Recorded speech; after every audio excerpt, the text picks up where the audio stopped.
Eu sou a voz de uma geração. Não, também não. Eu sou a voz de uma geração que disseram era individualista demais, independente, autoconfiante e desconfiada demais para idolatrias. Eu sou a voz da geração X e tenho uma novidade. Nós amadurecemos e hoje estamos no comando, colega, de empresas e até de governos. Mas, como diz o sábio tio Ben, grandes poderes trazem grandes responsabilidades. E nós nunca tivemos tantas. A geração X está ensanduichada em um verdadeiro cheeseburger entre os experientes, dedicados e conservadores baby boomers e os revolucionários millennials, que cá entre nós prometeram a revolução digital, mas entregaram a barbearia hipster. Não é surpreendente que as novidades proporcionadas pela geração digital sejam tão analógicas? Na verdade, não. Millennials só nasceram nesse mundo digitalizado. E os baby boomers entenderam ele. Mas eu criei o mundo.com.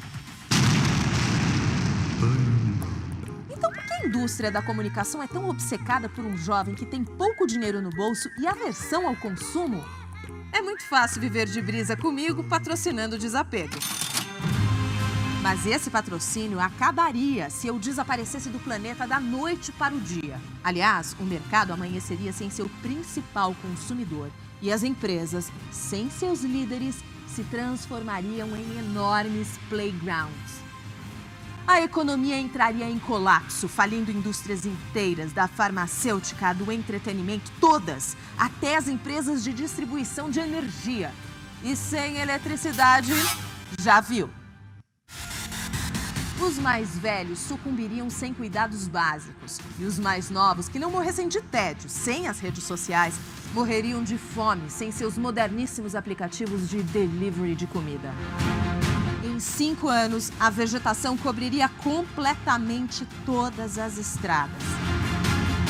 E 1000 anos depois, a Terra não teria vestígio da humanidade, a não ser pelo que de mais resistente ela conseguiu criar. A muralha da China, as pirâmides do Egito e o Keith Richards. Já pensou? Eu já. E justamente por isso, acho que está na hora de ser reconhecida e valorizada pelo que eu realmente sou. E eu não sou apenas a geração X. Eu sou o X da questão. Vamos falar sobre essa questão? E para começar tudo isso, eu peço que vocês recebam o presidente do Grupo Abril, com vocês, Walter Longo.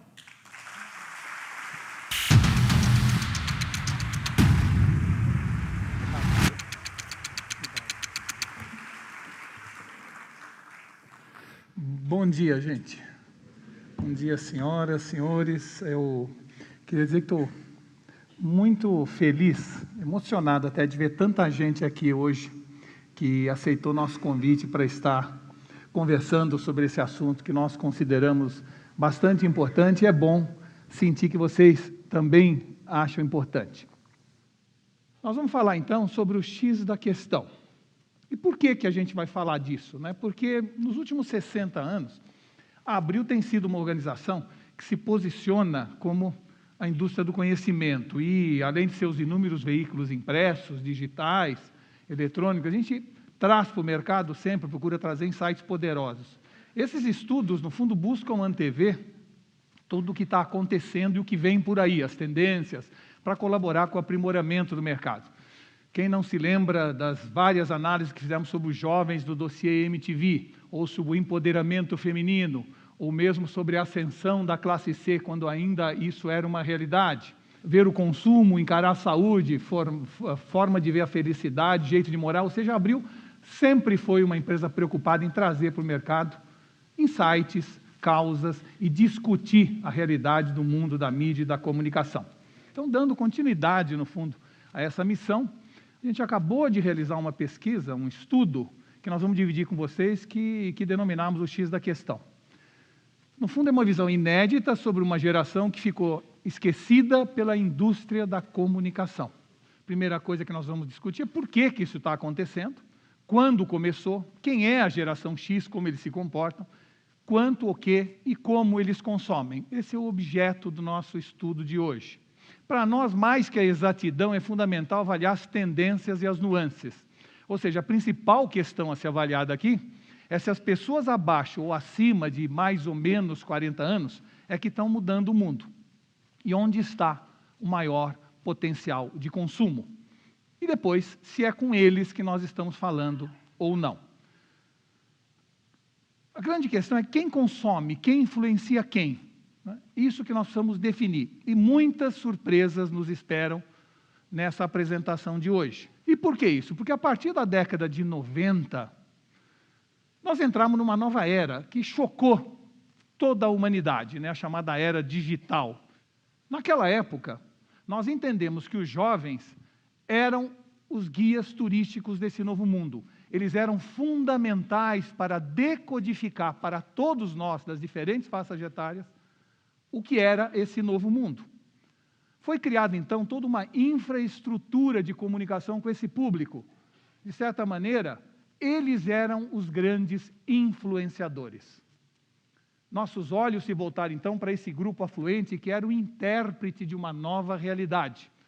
Foi a época em que surgiu o Box 1824, o auge da MTV, onde nós mudamos a estética da comunicação, as causas, a busca dos porquês. Foi uma grande revolução de comunicação motivada por uma enorme transformação do mundo digital.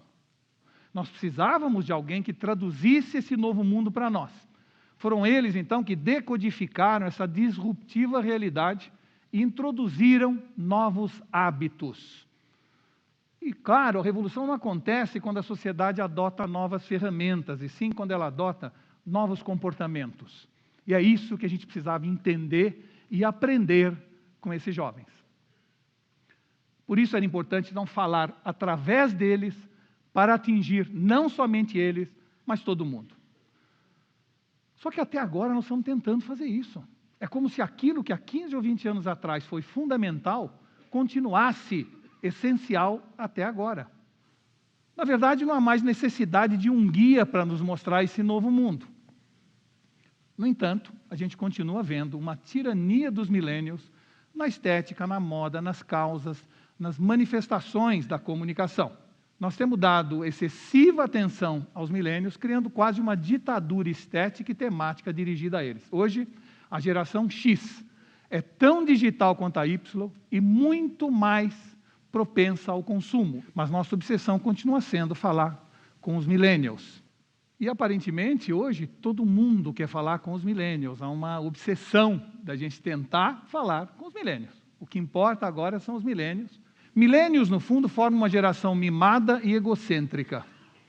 São superficiais e cheios de certeza, não admitem contestação e trabalham muito mal com a contrariedade. Quem tem millennials em casa, de alguma maneira, identifica isso muito bem. Na vida profissional, eles querem que alguém dê um like por dia na sua performance. Não importa se a performance é positiva ou não. Essa necessidade de reforço permanente artificializa as relações corporativas. Há o que a gente chama hoje nas empresas de uma decoração regressiva, um ambiente para os millennials que precisa se inspirar no jardim de infância. O grande desafio é fazer tudo para eles não se entediarem. Essa é a nossa obsessão atual. Os millennials, no fundo, a geração atual dos jovens, não é? São contra consumo, buscam uma vida frugal, com menos competição e mais contemplação. A geração que tudo idealiza e pouco realiza. É uma geração para quem é mais importante ser do que ter. E não necessariamente eu questionaria essa visão, acho até uma visão correta. Não necessariamente para quem pretende vender alguma coisa para essa pessoa. A visão do millennial é sempre assim, tem que ter a Kombi, fundamental, tem que ter o rádio ou um headphone, né? Pode escolher, aí são duas opções que nos dão uma certa liberdade criativa. Tem que ter a prancha de surf e, de preferência, tudo alugado por alguns dólares. Agora, todo esse desprendimento com bens materiais poderia, e seria muito bom se isso tivesse ocorrido, se tivesse sido compensado com posses intelectuais crescentes, já que o importante não é ter, e sim ser. Nada mais longe da verdade. Ou seja, trata-se de uma geração de descuriosos com enorme fastio pela cultura e pelo conhecimento. Já que está tudo lá, quando eu precisar eu vou buscar.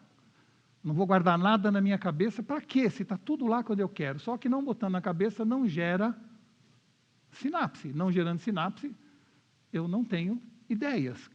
Não gero insights. A verdade é que eles estão enxergando o mundo através de uma tela pequena, estão mais preocupados com o fim do mundo que com o fim do mês, porque o fim do mês nós estamos resolvendo, não é? Sempre dispostos a mudar o planeta, mas com preguiça de arrumar o quarto. Na tentativa de ser diferentes, acabam ficando todos iguais. Né? Dizem que querem fazer mais pela sociedade, mas votam cada vez menos, e tem um tipo especial de pirâmide de Maslow. Né? Pizza, banda larga e sexo. Essa é a nova pirâmide de Maslow dos millennials.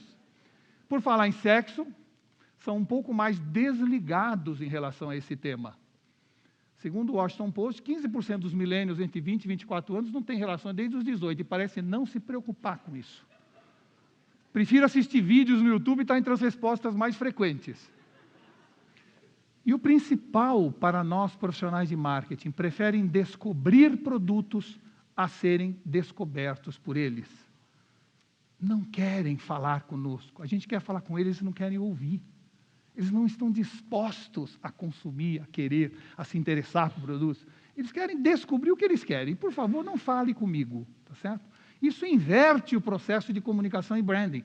E vai exigir de nós uma revisão de tudo que a gente faz nessa área.